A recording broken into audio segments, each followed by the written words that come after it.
And that's why robots, automation, ChatGPT, even AI, everything is here. And I look forward to it, honestly. As long as you know what you're building in the sense of your hospitality product and you're deploying tech in the right way, it's just empowering that pure offline experience for travelers. Welcome to the Turndown. You have to meet Luka. Luka is CEO and founder of Flexkeeping, a housekeeping application that he came up with as he was working in housekeeping.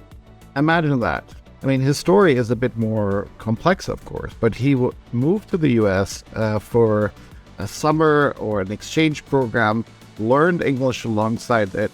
And as he was, cleaning rooms, watching housekeeping operation, he realized, hey, there is technology needed in this very offline, in this very paper and pen and not necessarily secure and lacking a lot of operational details. There is technology that can make this housekeeping operation much more efficient as possible. And, that was sort of the inception point of creating a brand new company. Extremely successful, fantastic product, and he's got some really great insights and stories to share about being a founder and launching a business.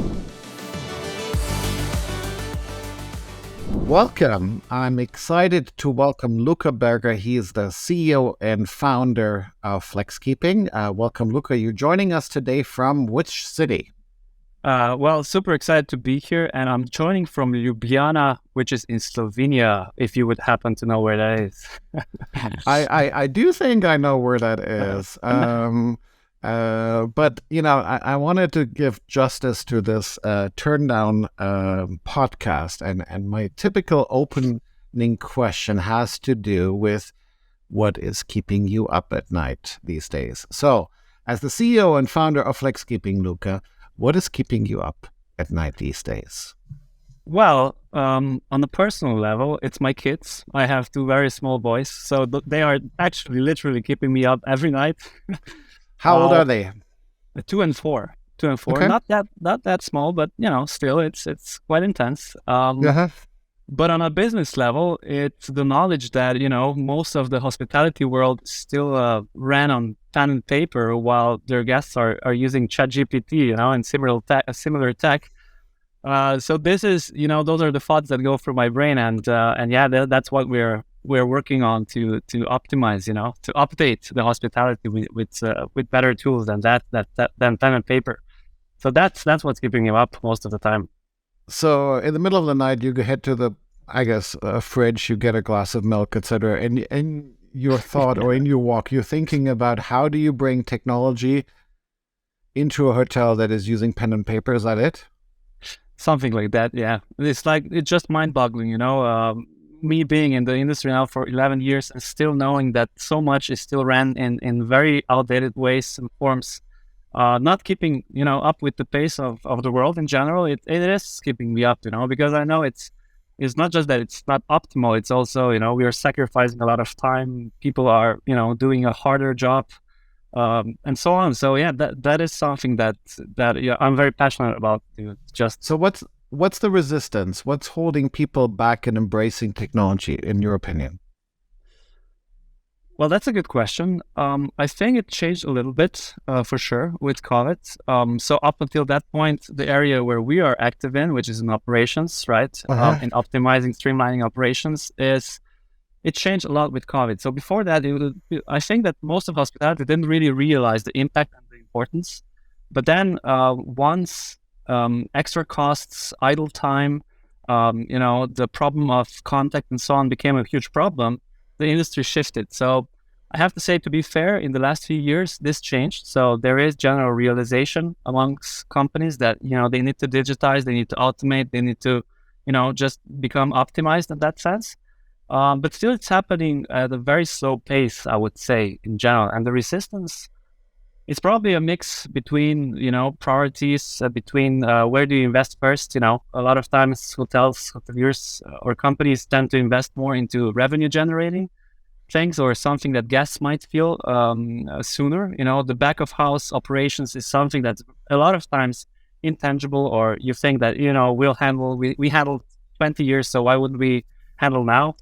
But it's changing. So I think it's a mix of factors, but kind of in that direction is how I see it. Okay. You brought up an interesting concept around idle times. Help me understand how your technology is helping cut that down. I assume you're referring to, I guess, housekeeping staff not being able to start certain things or having to wait until a specific room is vacant so they can enter it. Help me understand a little bit how your technology is helping cut down on that idle time.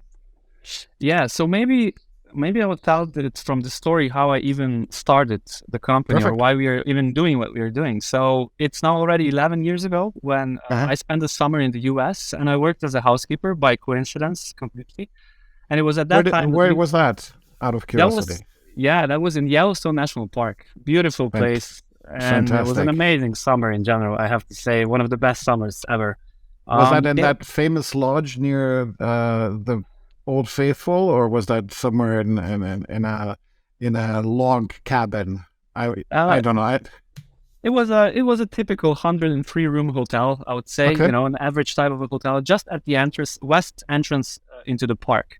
Nice. And so the thing that I saw, is we had the typical type of organization where you get your piece of paper in the morning, you go working, and then kind of midpoint of me working there, I just started realizing how much time my supervisor is losing just to figuring out who's done what, checking the rooms, coming back to us, telling what we did wrong, so on. All this time, the front office never knew, which rooms we've already cleaned. So guests had to wait, to fix problems. It always lasted just because of the communication, just to get an information from one person to another. And there's many such examples, you're just losing time because you don't have information. And so the idea of Flexkeeping was born just simply, we already had smartphones in our pockets.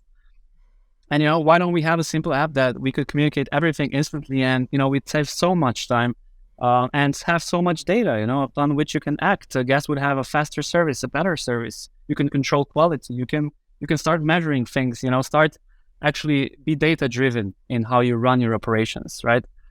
And so that's what I'm referring to idle time, It's just by having to do manual work, such as scheduling housekeepers, such as, post-it notes, stuff like that.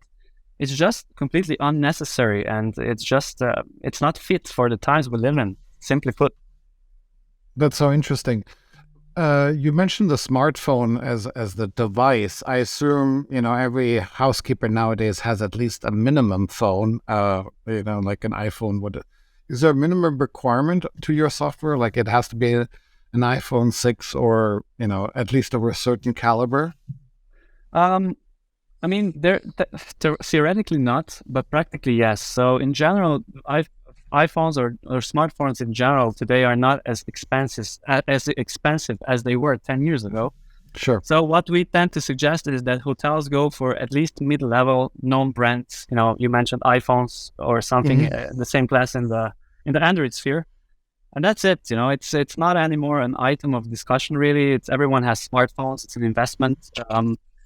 So yeah, it's something middle ground, I would say. Definitely not the cheapest, because again, if the tech that you're using to communicate is not at a certain level and is not working as it should, you're again losing time, figuring out what's wrong when it's just the technology or the hardware itself, and you don't want to have that kind of a situation in operations, right? Fantastic. Now, reversely, we talked about the things that keep you up at night, and we learned about your two sons. And of course, the technology aspect of hospitality. What lets you sleep at night? What gives you comfort? Oh, wow. This is now such a vanilla type of an answer, but please go. But it's just true in my case. So the two things that keep me, one is obviously my family, because, I'm a family type of person. I realize it is everything that you can have in your life, in my opinion. And the other is also very important is the team. So I have to say I'm super happy with our team. So whatever we have, as in the professional challenge, we're handling it all the time. So those two things make me sleep really good when my sons let me sleep. Yeah. I kind of want to go back to the Yellowstone experience, but we can use any experience, if you will. I'm Yeah. curious, what is, one of the funniest or most awkward things that happened to you while on the job, right? Like, and this could be probably at a hotel, could be, at work nowadays. Help me understand sort of, an experience that surprised you maybe, or that could have been completely awkward. Oh man. Wow. This is a type of question that, you have some kind of a black book somewhere, what happens in hotel operations. Yeah, I'm sure there's a Uh, long list of things.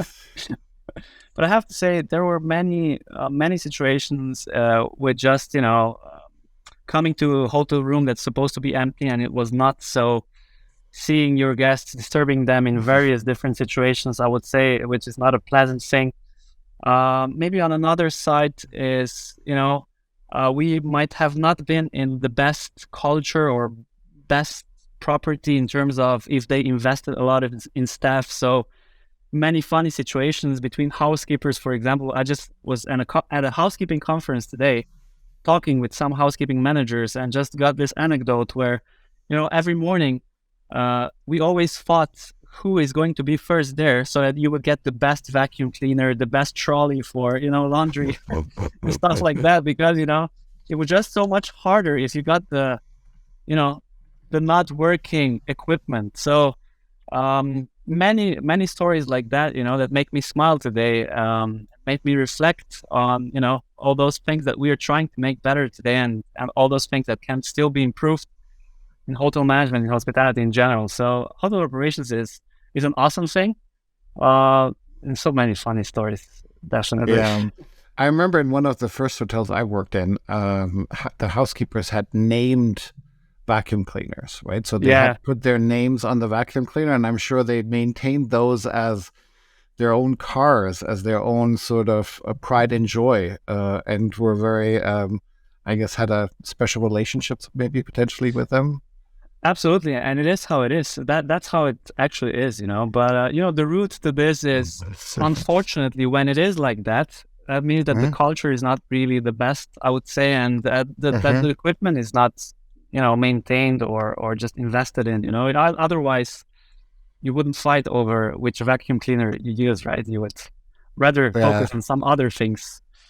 That's a great story. That's a great story. Walk us Yeah. through your morning routine. You've been up already a few hours, and due to the time zone, but I'm curious, how did you start your day this morning? Well, I have to say, I always started very similarly. So we wake up with the family. I always take enough time so that we have breakfast, that we get our sons ready for kindergarten. Um, as I said, we take that time, we drink our coffee, and then we, bring them to kindergarten. And I usually then go to the office. Sometimes we also work from home, obviously. Wow. But that's how I start. It's more or less every day the same. To me, it's super important to have that morning routine, especially when I'm at home with my family. It's something that has to be as the start of a good day. That's fantastic. What did you have for breakfast this morning? Do you remember? I do. It was cereal. It was good. Nice. Very, And very that was nice. also one thing that I was hooked up in the US, funnily, to cereal. That's not a common answer, is it? Oh, no, it is not. It's absolutely not. So you discovered cereal in the US. Is that what happened? Yeah, one type of it. Yeah, that's Okay. Okay. Now you have to disclose which ones. I know you're not touching any commissions on the cereal, but now I'm curious which one it is. it was oatmeal. So a couple of Okay. things that I brought back is oatmeal, Uh-huh. and coffee in so much, in such volumes that I never had before. So those are the two things that I Yeah, brought back from the States. that's fantastic. Luca, I want to talk a little bit about your career. You've done this for 11 years. You're founder and CEO. You must have learned quite a few amazing things. I'm curious. Let's start maybe with a common myth about your job. What do people think you do that is maybe a myth and it's not really true? Yeah, well, the common myth is the classical one, not doing a lot of things, having it nice, just having a great company that, works for you, Uh-huh. having the luxury of having your own company, which is so much better than working for someone, and so on. So those are the classical myths. Unfortunately, none of it is true, of course. We work all the time. There's practically not a day that you could really log off or log out of it. I would say it's not. It's very relative. If it's easier to be your own boss than to have a boss, I would say. It comes with its pros and cons, I would say. So yeah, I would say that people should try, but on the other hand, I'm super happy, in the position. I wouldn't change it. So, but those are the myths, that you have it easy, that the company is working for you, and that it's all, just milk and honey. Maybe as a follow-up to this, when was the last time you took a day off? Well, I'm getting better at it, Sebastian. I have to say, I am doing this lately. One thing again, that did the change is COVID. What it did on one side, it crushed our world, for that time. But on the other, it gave us a month or 2 or 3, to reflect, to stop. Every one of us in the industry just had to stop. You had some crisis management, and then you had some time. And I think that for me, it was also a breaking point where you need to take time for yourself. So I am practicing time off more and more. Not to say that I'm not thinking about the company and what we're doing in that time, but that's a different story. That's another thing to practice on, I would say. Yeah. I'm curious, as a CEO and founder of a company, what is the biggest challenge you're facing in your role right now, and how are you tackling it? Well, look, in our specific situation, my biggest challenge is how do we get the company to grow as fast as possible, but as healthy as possible at the same time. So what we've achieved to build is that we really have a very healthy culture, a very happy team, and also a very happy customer base, and currently also very high growth. And so we are aware of the fact that, high growth might come at the cost of the previous 2 factors, a lot of times. And so my biggest challenge is how do we grab that growth, and how do we maintain that customer and team satisfaction? And that's honestly what I'm working on the most lately. So balancing all 3, culture, customer satisfaction, and growth? Exactly, yeah, exactly. That would be it. Is it, and I don't mean to lead you in any direction, but how do you identify where to balance and where to focus on? Is it just that you set a certain threshold, or help me understand that? Well, at the end of the day, I personally currently believe that it's the team and the customers that fuel the growth, right? And so those are the 2 things that we are focusing on, kind of equally, let's say. So that's how we are tackling it currently. So investing into the team and investing into the customer satisfaction via product, via relationships, via all the means, via stable product, via innovations all the time, via all that things and more. So that's how we are currently tackling that. That's awesome. That sounds fantastic.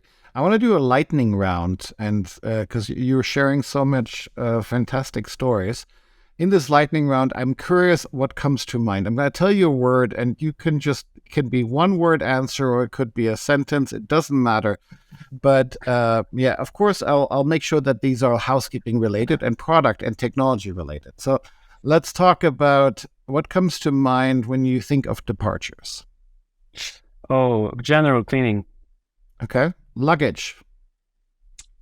Taking it to the room. Okay. Distraction. All the time in hospitality and operations. If you don't have a system like Flexkeeping. All right. Travel in 2030. Same as today. Okay. Social media. Don't like it. Leisure. Did you say leisure? No, bleisure, this horrible word, bleisure. Business, leisure combined into one. Bleisure. Bleisure. Yeah, I like that. I mean, there has to be a line between business and leisure, but I like the mix that we can do both. Combine, extend. That's a great thing. All right, housekeeping, of course, I have to ask. What comes to mind when you think of housekeeping? Very important. Turn down. Service. All right. I want to double click a little bit on technology, and I'm interested what technology you think will disrupt the travel industry the most in the upcoming years, right? Like you mentioned in the quick lightning round, travel in 2030 is the same as it is now, but you mentioned ChatGPT just a few minutes ago. I'm curious, what are some of the things that you think will disrupt travel or change travel? Yeah, so I mean, there's the guest perspective and there's the operational perspective, I would say. Essentially, I have to say that, travel, in my opinion, will stay, I said the same because, you go traveling for experiences, you are lasting experiences, and that's still based on a personal experience. So it's fueled, powered, made easy by tech, but essentially you're there for experience. I think that's going to stay the same. So on the traveler side, I'm looking forward. I'm a big enthusiast and supporter of tech, of automation, of having it easy to check in, to check out, to book experiences, to get information, to board planes, everything. I am everything pro that. It really depends on why you're traveling. Is it business? Is it leisure? And then your expectations. Do you want to have interactions or not, and so on. And on the operational side of things, I think that, we need to digitize everything so that essentially staff can be analog with guests, right? Again, coming to the real experience. The real experience is, instead of asking those obsolete questions, how was your trip? Is this your first time? And all those classical ones. You should be talking to the guests, like suggesting what they should do, suggesting what they should see, what drink they should have, something that's actual experience to the place where you just came to, and that's why tech is so important, and that's why robots, automation, ChatGPT, even AI, everything is here. And I look forward to it, honestly. I don't see, as long as you know what you're building in the sense of your hospitality product and you're deploying tech in the right way, it's just empowering that pure offline experience for travelers, in my opinion. And creating an offline unique experience, right? Like in Absolutely. Right? Yeah. Yeah. So do you see sort of the standard operating questions to be replaced by technology and replaced by automation? Not at all. First of all, if we're replacing humans, that's in hospitality, that's going to be tough because there's no one to replace, right? There's no staff here to be replaced in the first place. For sure, there are some segments of the product. I mean, the product in terms of what type of a hotel or a property you're offering, that might be completely automated, and that's fine. You might want that, but in general, I don't think that. It's not about replacing. It's about taking away the repetitive tasks. It's about taking away the hard job. It's about taking all those processes where you're essentially just losing time and adding zero value to the guest experience or to the operations in any way. I personally don't think it's that debate to have in general at all. So I assume when you travel, do you check in online or do you go to the reception? I do check in online if it's possible. Okay.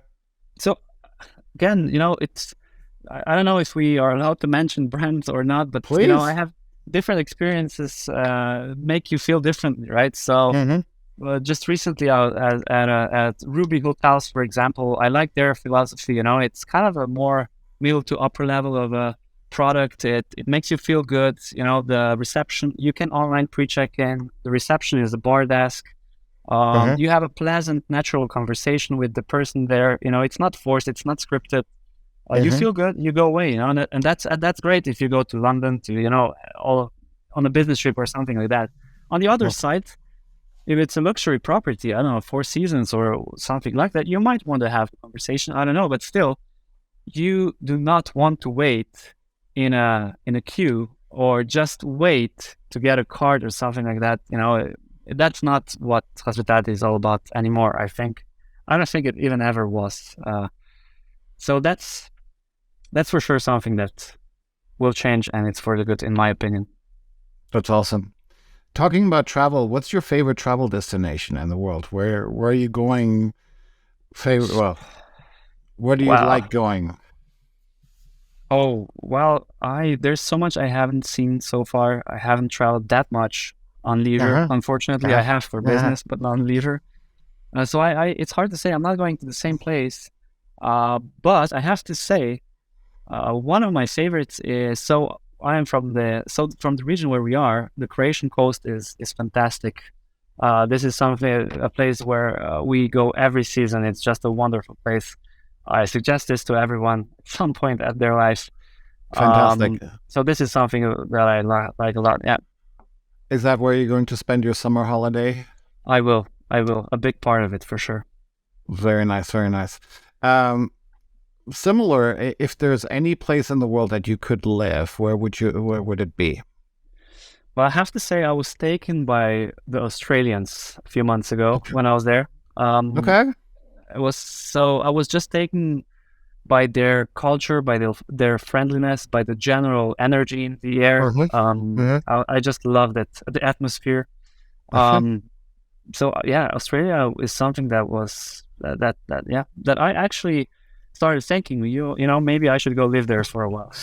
Fantastic. Any particular city? Were you in Sydney or did you travel around? Yeah, I was just in Sydney, unfortunately, again for business. I don't know, but they say Melbourne is nice as well. So I don't know, but Australia is so big. So that's fantastic.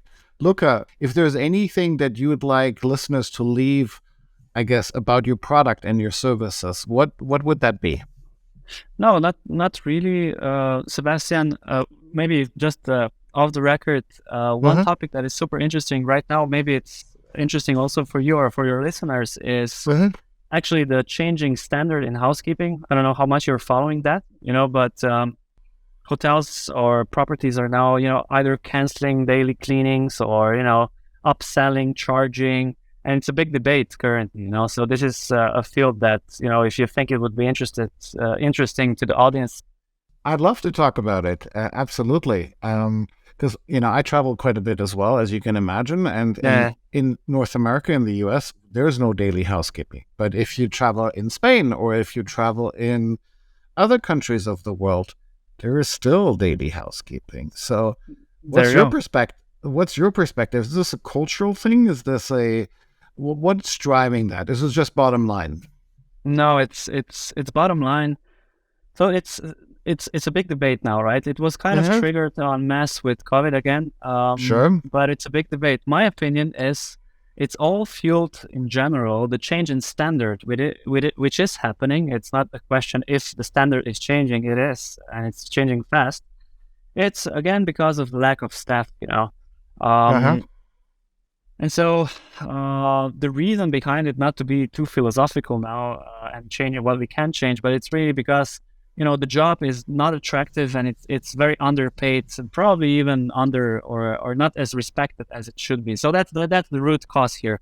So I think there are two aspects in my opinion, to the daily cleaning, changing the standard of it in general, or the housekeeping service standard in general. One aspect is the one that, if we're just going to start upselling the service, skipping it, and so on, it's not going to really resolve the problem on the long term. So, the industry will need to invest a little bit more into the housekeeping segment as such.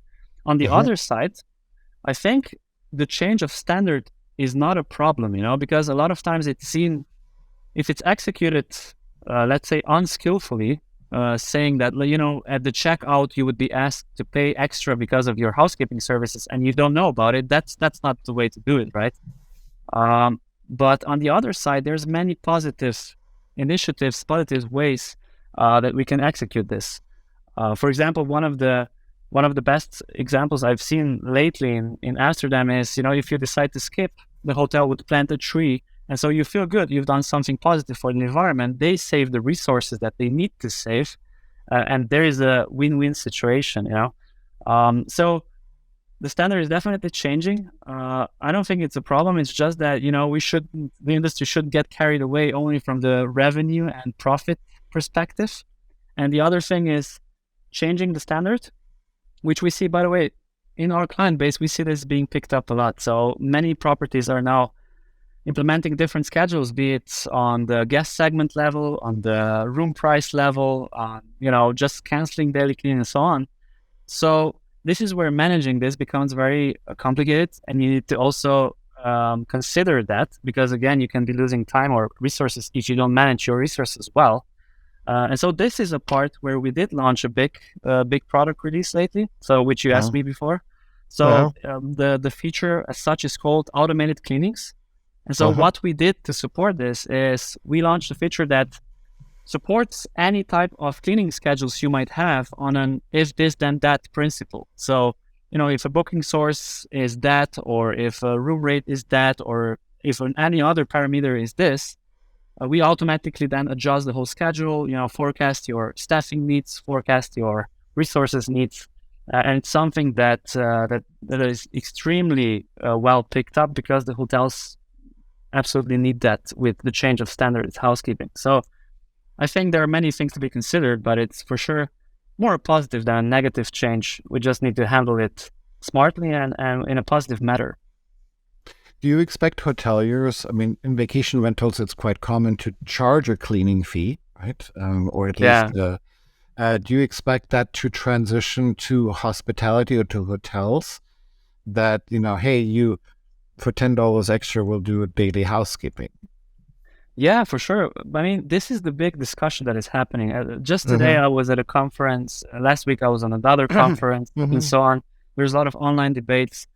The point is in the execution, right? So if you have guests and if you have that certain type of operations or a service that you're providing for years, for decades, you can't change that. You shouldn't do this overnight and then charge the same guest segment extra fee, because you're going to make them mad. And there's going to be complaints. Everything's going to be wrong, So definitely you need to consider who are your guests and what are they expecting, and then start implementing that in a smart, positive way again. I mentioned the planting a tree or be transparent. That's the most important thing. What I absolutely honestly disliked about, you remember all those green initiatives in the past about, skip daily cleaning and, save the environment, stuff like that, A lot of it, in reality, if we are honest to each other, it was greenwashing. That means that you're just, you know what greenwashing means, and that you definitely shouldn't do that in this situation. So I think transparency is an absolute key. Just turn it positive, make it transparent. We understand as guests, and then be aware what your segment is expecting, and be gentle, right? Don't make them mad, I guess, is the way to do it. There must be, some statistics out there that say, hey, 30%, 20% of bathrooms around the world still have a sign that says if you leave your towels on the floor, they will be replaced. But if you hang them, you save, 2 liters of water and the environment. Absolutely. Yeah. Right. There's, much of this is still around. It's it's an okay approach, but execution, it's all in the execution. Are there any other trends that you see around sustainability and I guess housekeeping to a certain extent, where you see, besides the frequency of cleaning, are there, have the products evolved? Have the products changed? Have the materials changed? I'm curious. You just came back from a conference. I'm sure you've heard other trends and industry insights recently around housekeeping. Yeah. So again, being green is a big topic still, although it's now they're aware through another aspect, as we just spoke about. The cleaning substances themselves are getting a bit more ecologically friendly. Moving from the luxury toiletries to dispensers is something that is moving into the luxury hospitality as well, because everyone's aware that, if you have a shampoo of 2 milliliters, it's a ton of plastic, and no one wants to do that anymore, I think. Plastic itself is the typical one, not having plastic bags and so on and so forth. Cleaning procedures sometimes, try to consider this. And then the green initiatives, if we call them like that. So those are the trends. But again, finally, those conversations, or to be honest, still a lot of those conversations are more buzzwords and, a lot of greenwashing still. But then a lot of it is becoming more actually more impactful for the environment, or for whichever good cause you would be doing. there's a lot of offsetting the carbon footprint initiatives as well, as you might be aware of, Sure. and so on. So yeah, it is slowly moving into housekeeping as well. I'm super happy for that. I remember early in my career, I was collecting the shampoos and and soaps. I was probably a bad customer because I picked at least one set up to take with me, at least when I was staying in a nicer hotel, at least. But Yeah. big fan of these dispensers. They save so much garbage and so much, they're so good for the environment. At Exactly. least much better than having disposable income. Absolutely. Yeah. Soaps and bars. Luka, this has been a great conversation. Really appreciate your time and insights. Thank you for joining me today, and look forward to seeing you in person soon at a conference near you or somewhere. Thank you for listening to The Turndown. Don't forget to subscribe and tune in next week as we discover new exciting guests.